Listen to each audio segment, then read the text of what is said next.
Page number 30 पे देखें, इसकी डायग्राम समझें।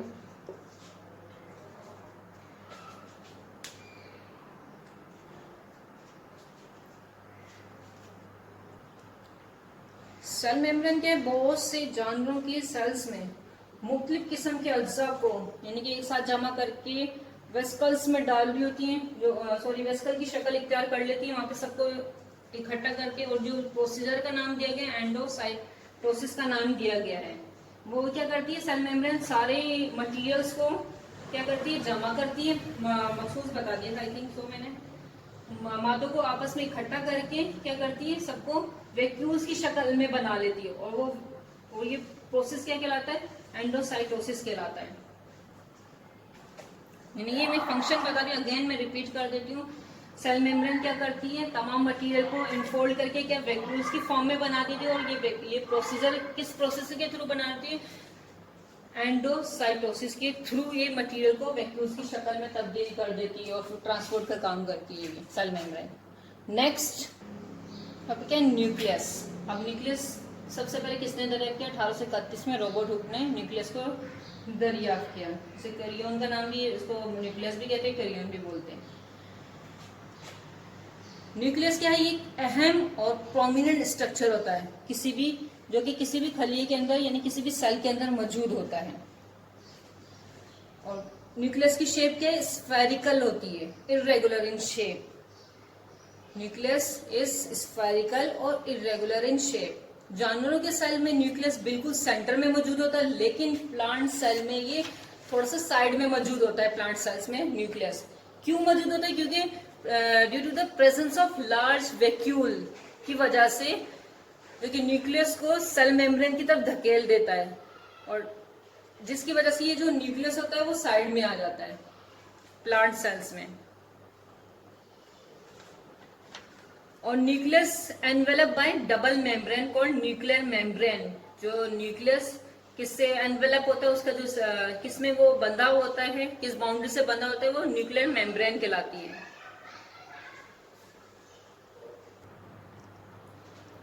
मैंने आपको बता दी कि न्यूक्लियस क्या है, न्यूक्लियस पे क्या है, डबल मेम्ब्रेन मौजूद है। मतलब मिसाल के तौर पर ये न्यूक्लियस है, इसके ऊपर क्या है, डबल मेम्ब्रेन मौजूद है।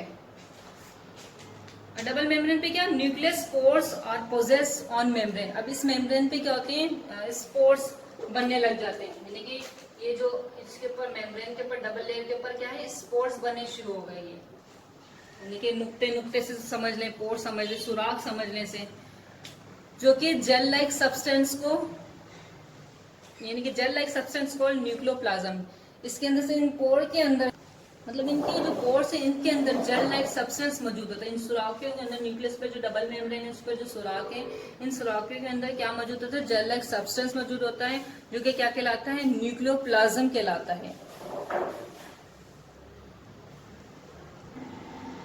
इस तरह क्या, ये जो सब्सटेंस जो बना रहे थे न्यूक्लियोप्लाज्म, अब न्यूक्लियोप्लाज्म क्या कर रहा है, न्यूक्लियाई बना रहा है। अब इन न्यूक्लियाई के थ्रू क्या पूरा एक नेटवर्क बन रहा है, जो कि धागे धागे रेशे रेशे नुमा बन रहा है। और ये हर रेशे, एक रेशा क्या कहला रहा है, ये क्रोमेटिन नेटवर्क कहला रहा है, क्रोमोसोम कहलाता है जो कि।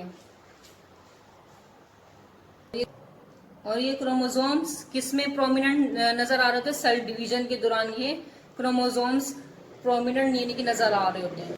अगेन रिपीटेड, ये जो डबल मेम्ब्रेन थी वो क्या कहला रही थी, न्यूक्लियर मेम्ब्रेन।